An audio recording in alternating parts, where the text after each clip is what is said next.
Hello friends, good morning. നമ്മുടെ Kerala TV സീരിയലിലേക്ക് എല്ലാവർക്കും സ്വാഗതം. സുധി എന്നിട്ട് ഉറക്കത്തിൽ എഴുന്നേറ്റിട്ട് ഇങ്ങനെ ഇരിക്കും കേട്ടോ.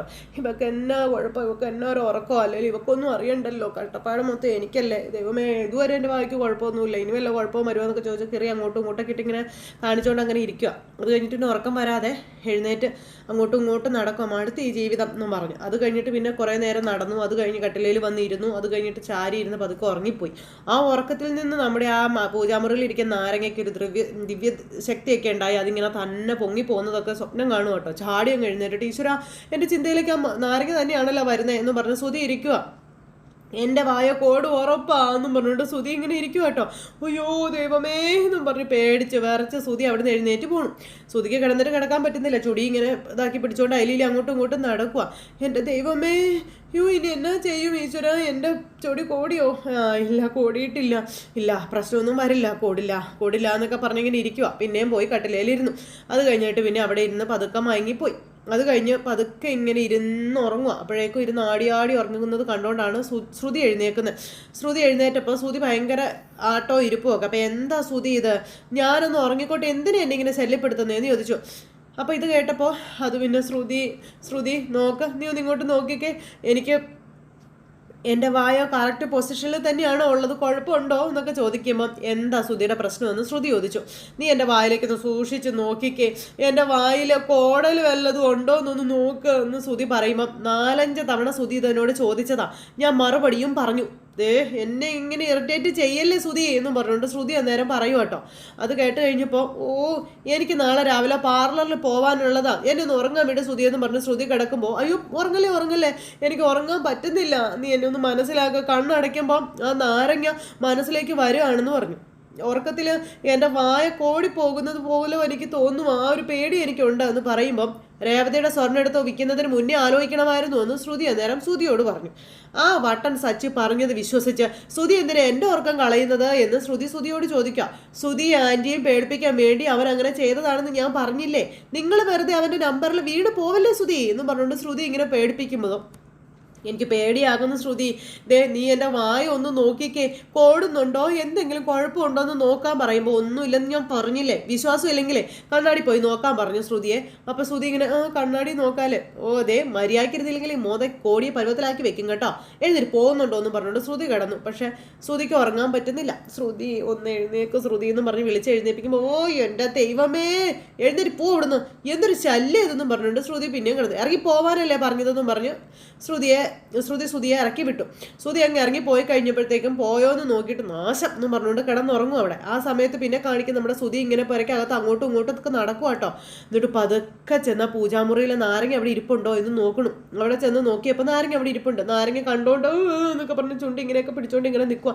ദൈവമേ, എൻ്റെ ചുണ്ടിനൊന്നും പറ്റല്ലേ എന്നൊക്കെ പറഞ്ഞ് കുറേ തിരുമ്മി ഇങ്ങനെ നിൽക്കുന്നു. എന്നിട്ട് ഇങ്ങനെ അതിലേക്ക് തന്നെ നോക്കി സൂക്ഷ്മമായി നോക്കി ഇങ്ങനെ അവിടെ നിൽക്കുവാണ്.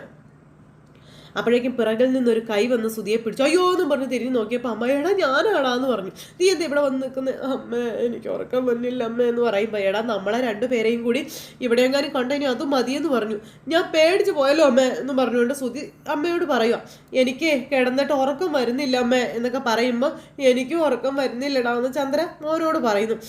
ഇത് നോക്ക്, എൻ്റെ വായ കോടുന്നുണ്ടോടാ എന്നൊക്കെ അമ്മ ചോദിക്കുകയാണ്. അപ്പോഴത്തേക്കും കോടി ഇങ്ങനെ പിടിച്ചോണ്ടിരിക്കുക കേട്ടോ. ഇല്ലമ്മേ, കോടിയിട്ടൊന്നുമില്ല, അമ്മയ്ക്ക് ഒരു പ്രശ്നവും ഇല്ല അമ്മേ, നോക്ക്, പക്ഷെ എൻ്റെ മുഖമൊക്കെ വേദനിക്കുന്നുണ്ട് അമ്മേ, എൻ്റെ മുഖം എങ്ങാനും കോടുന്നുണ്ടോ അമ്മേ എന്നൊക്കെ ചോദിച്ചു. അപ്പോൾ ഇല്ലടാ, കുഴപ്പമൊന്നുമില്ല, ഒരു കുഴപ്പമില്ലടാ എന്ന് അമ്മ മോനോട് പറയണു. നീ കാരണം ഭയന്ന് കഴിയേണ്ട അവസ്ഥയിലാണല്ലോടാ ഞാനെന്ന് പറയുമ്പോൾ അമ്മേ, നാളെ രാവിലത്തേക്ക് എൻ്റെ വായ കോടി പോവും അമ്മേ, എൻ്റെ സൗന്ദര്യം മുഴുവനും പോവും അമ്മേ എന്ന് പറയുമ്പോൾ പിന്നെ എൻ്റെ മുഖം കോടിയ സൗന്ദര്യം എനിക്ക് എത്ര കൂടുകൂടാന്ന് ചോദിച്ചു. എനിക്കും ഭയങ്കര പേടിയുണ്ടടാ, എൻ്റെ മുഖം ഇനി എന്നാ ചെയ്യും, നാളെ രാവിലത്തേക്ക് എൻ്റെ ദൈവമേ എന്നും പറഞ്ഞ് 2 എണ്ണം കൂടെ പൂജാമുറിയുടെ ചോട്ടിൽ നിന്ന് അലറലും കാറലും ഒക്കെ ആയിട്ട് ഇങ്ങനെ നിൽക്കുക. അയ്യോ എൻ്റെ വായേ എന്നും പറഞ്ഞ് മുഖത്തൊക്കെ അടിച്ചിട്ട് അതിനെ പോയി ഇങ്ങനെ സത്യാഗ്രഹം ഇരിക്കുക. ഇനി എന്നാ ചെയ്യുമെന്ന് ഓർത്ത് വിരൂപനായ എന്നെ ശ്രുതി ഉപേക്ഷിച്ച് പോവും അമ്മേ എന്നൊക്കെ ചോദിച്ചുകൊണ്ടാണ് ശ്രുതിയുടെ വിഷമം. ഈ ചെറുനാരങ്ങ ഇത്രയും വൃത്തികെട്ട ഫ്രൂട്ടാണെന്ന് എനിക്കറിയില്ലായിരുന്നു. എൻ്റെ ദൈവമേ, ഞാനിനി ഈ ജന്മം നാരങ്ങ വെള്ളം പോലും കുടിക്കത്തില്ല എന്ന് ശ്രുതി അമ്മയോട് പറയുമ്പോൾ കുടിക്കേണ്ടി വരും ആ ഉറപ്പാടാ എന്നും പറഞ്ഞ് അമ്മ മോനോട് പറയണം. പ്രായം കൂടിയ ചോറും പൊറോട്ടയും ഒന്നും കഴിക്കാൻ കഴിയില്ലടാ. അയ്യോ, നാരങ്ങ വെള്ളവും ജ്യൂസും ഒക്കെ കുടിച്ച് ജീവിക്കേണ്ടി വരുമെന്നൊക്കെ അമ്മ മോനോട് പറയുമ്പോൾ അമ്മേ അതേടാ സത്യമാണ് ഞാൻ പറയണേന്ന് അമ്മ.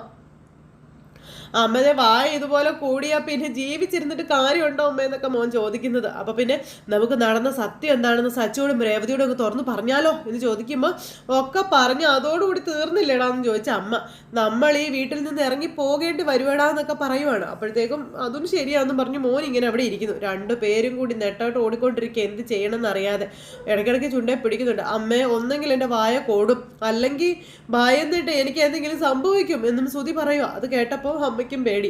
അമ്മേ, നമുക്ക് എന്തെങ്കിലും ഉടനെ ചെയ്തേ പറ്റുള്ളൂ അമ്മേ, എന്തെങ്കിലും ഉടനെ ചെയ്യണം അമ്മ എന്ന് പറഞ്ഞു. അന്നേരം അമ്മ, എടാ അതെ, ഇത്തരം കാര്യങ്ങളെക്കുറിച്ചൊക്കെ ഭാമയ്ക്ക് നല്ല അറിവാടാ.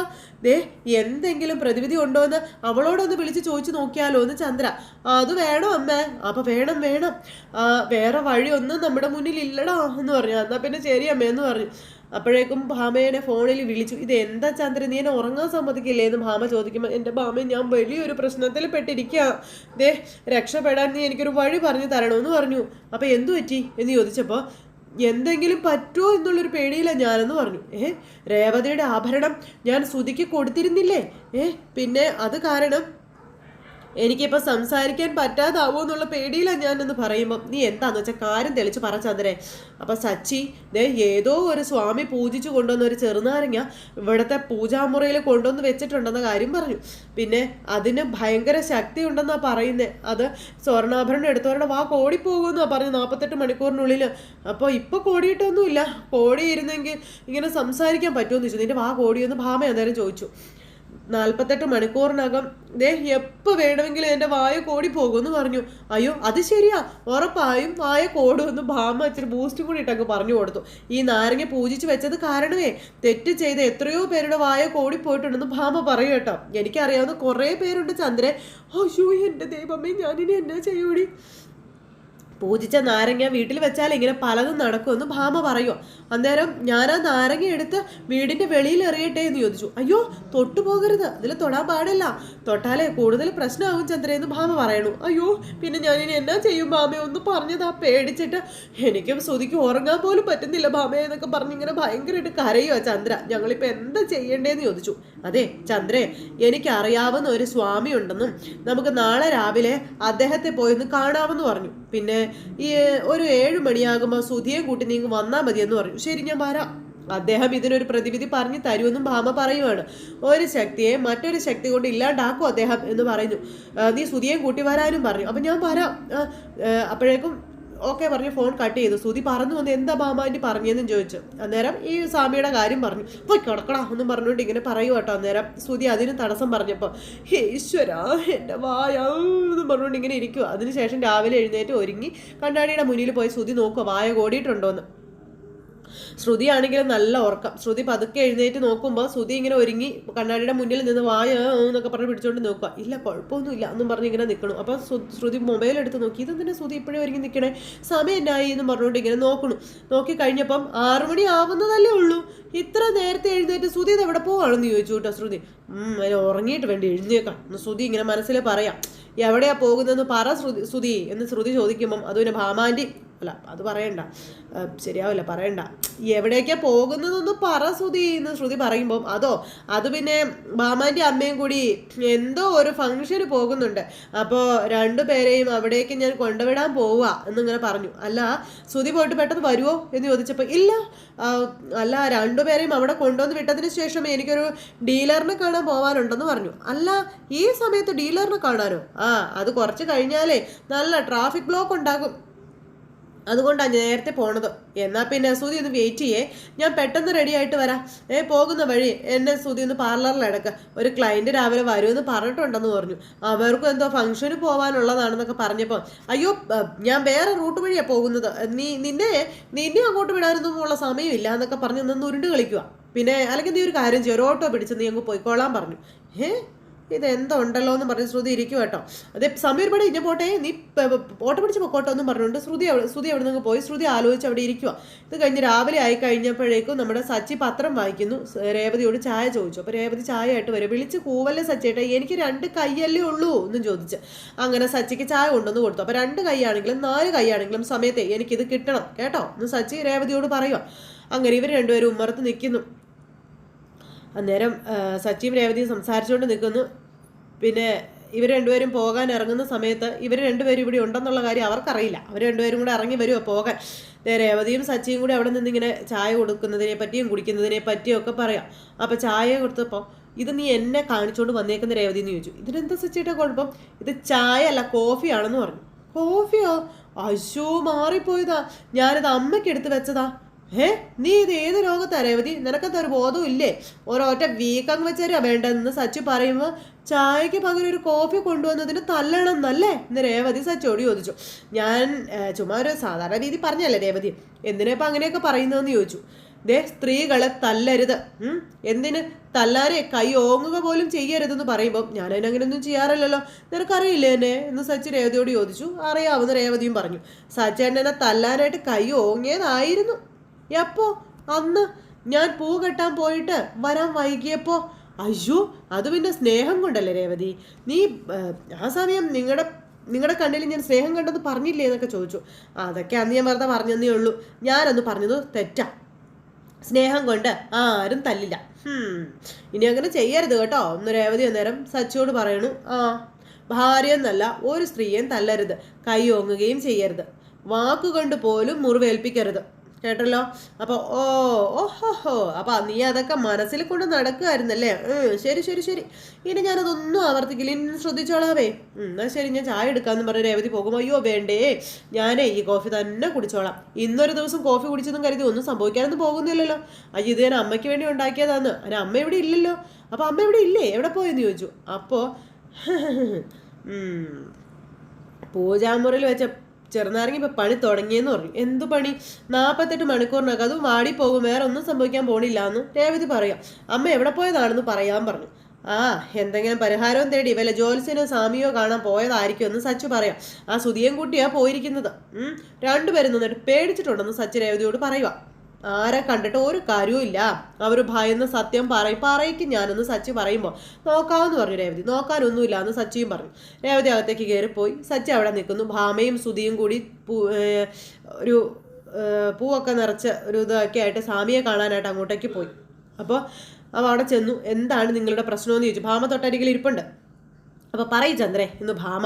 അപ്പോഴേക്കും നമ്മുടെ ചന്ദ്ര അത് പിന്നെ സ്വാമി എൻ്റെ വീടിൻ്റെ പൂജാമുറിയിൽ ഒരു സ്വാമി പൂജിച്ച നാരങ്ങ കൊണ്ടുവന്ന് വെച്ചിട്ടുണ്ടെന്നും അത് കാരണം ഞങ്ങൾക്ക് എന്തെങ്കിലും പ്രശ്നം ഉണ്ടാവുമോ എന്നുള്ളൊരു പേടിയുണ്ടെന്ന് ചന്ദ്ര പറയുക. അപ്പോൾ നിങ്ങളെന്തോ വലിയൊരു തെറ്റ് ചെയ്തിട്ടുണ്ടല്ലേ എന്ന് സ്വാമി ചോദിച്ചു. അപ്പോഴത്തേക്കും ചന്ദ്ര ഇങ്ങനെ പറഞ്ഞിരിക്കും കേട്ടോ. അപ്പോൾ സുധി ഇല്ല ഞാനൊരു തെറ്റും ചെയ്തിട്ടില്ല സ്വാമി എന്ന് സുധി പറഞ്ഞു. അപ്പോൾ ചെയ്തിട്ടില്ലെങ്കിൽ പിന്നെ നീ എന്തിനാ പേടിക്കുന്നതെന്ന് സ്വാമി ചോദിച്ചു. നീ വല്ലാണ്ട് ഭയന്നിരിക്കുകയാണെന്ന് നിന്റെ മുഖം കണ്ടാൽ അറിയാമല്ലോ എന്നും ആ സ്വാമി പറയുന്നു. ഇവനും ഞാനും തെറ്റ് ചെയ്തിട്ടുണ്ട് സ്വാമി എന്ന് ചന്ദ്ര പറയാം. ഇവൻ എൻ്റെ മൂത്ത മകനാ. ഇവനെ ഒരു പ്രശ്നത്തിൽ നിന്ന് രക്ഷിക്കാൻ വേണ്ടിയിട്ട് വേറൊരു മകൻ്റെ ഭാര്യയുടെ സ്വർണ്ണം എടുത്ത് ഞാൻ അവരറിയാതെ ഇവൻ വിറ്റു എന്ന് പറഞ്ഞു. അപ്പം നൈസായിട്ട് എന്നൊക്കെ പറഞ്ഞിരുന്ന് പറയാം സുധി. ഇപ്പോൾ ആ മകൻ സ്വർണ്ണം എടുത്തവരെ കണ്ടുപിടിക്കാൻ വേണ്ടി ഒരു സ്വാമിയെ പോയി കണ്ടു. നാരങ്ങ പൂജിച്ചു കൊണ്ടുവന്ന് പൂജമുറിയിൽ വെച്ചിരിക്കുക. സ്വർണ്ണം എടുത്തവരുടെ വായ കോടി പോകുമെന്ന് അവൻ പറയുന്നതെന്ന് ചന്ദ്ര പറഞ്ഞു. അത് കേട്ടപ്പോൾ മുതൽ പേടിച്ചിട്ട് ഉറങ്ങാൻ പോലും കഴിയുന്നില്ല സ്വാമി എന്ന് ചന്ദ്ര പറയുന്നു. അദ്ദേഹം അന്നേരം ഈ സുധിയെ തന്നെ ഇങ്ങനെ നോക്കിക്കൊണ്ട് ഇങ്ങനെ ഇരിക്കും കേട്ടോ. അങ്ങനെയൊന്നും നടക്കില്ല അമ്മേ, അതൊക്കെ വെറുതെ പറയുന്നതായിരിക്കും അല്ലേ സ്വാമിജി? അപ്പോൾ ഉറപ്പായിട്ടും നടക്കുമെന്ന് സ്വാമിജിയും പറഞ്ഞു.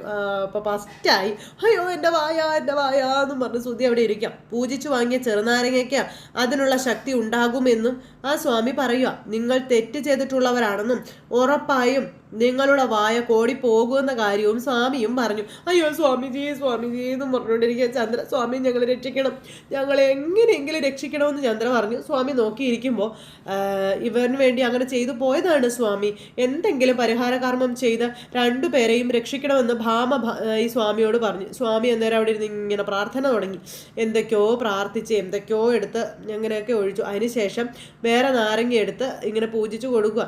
അപ്പോൾ ഈ നാരങ്ങ ഇത് പിടിക്കാൻ പറഞ്ഞു. അയ്യോ, ഒരു നാരങ്ങയെ പേടിച്ച് ഞങ്ങൾ ഇങ്ങോട്ടേക്ക് വന്നത്, അപ്പം അതെ സ്വാമിയും ചെറുനാരങ്ങയാണല്ലോ തരുന്നത് എന്നിങ്ങനെ സുധി സ്വാമിയോട് പറയുമ്പോൾ എൻ്റെ മന്ത്രത്താൽ ശക്തി കൂടിയ ചെറുനാരങ്ങയാണിതെന്ന് ഈ സ്വാമി ചന്ദ്രയോട് പറഞ്ഞു. ഇത് കൊണ്ടുപോയി നിങ്ങളുടെ പൂജാമുറിയിൽ വെച്ചിരിക്കുന്ന ആ ചെറുനാരങ്ങയുടെ എതിർവശത്തായിട്ട് വെക്കാൻ പറഞ്ഞു. അപ്പോൾ ആ ചെറുനാരങ്ങയുടെ ശക്തി ഈ നാരങ്ങ ഇല്ലാണ്ടാക്കിക്കോളുമെന്ന് ആ സ്വാമി പറയുന്നു. ചന്ദ്ര അത് കയ്യിൽ നീട്ടി മേടിച്ചിങ്ങനെ ഇരിക്കുന്നിടത്ത് തിന്നത് നമ്മുടെ കഥ അവസാനിച്ചു. എന്തൊക്കെ കാണേണ്ടി വരുമെന്നോ. അപ്പോൾ നല്ല രസമുള്ളൊരു എപ്പിസോഡായിരുന്നു. അപ്പോൾ എല്ലാവർക്കും നല്ലൊരു ദിവസം ആശംസിക്കാട്ടോ. എല്ലാവർക്കും ടാറ്റാ.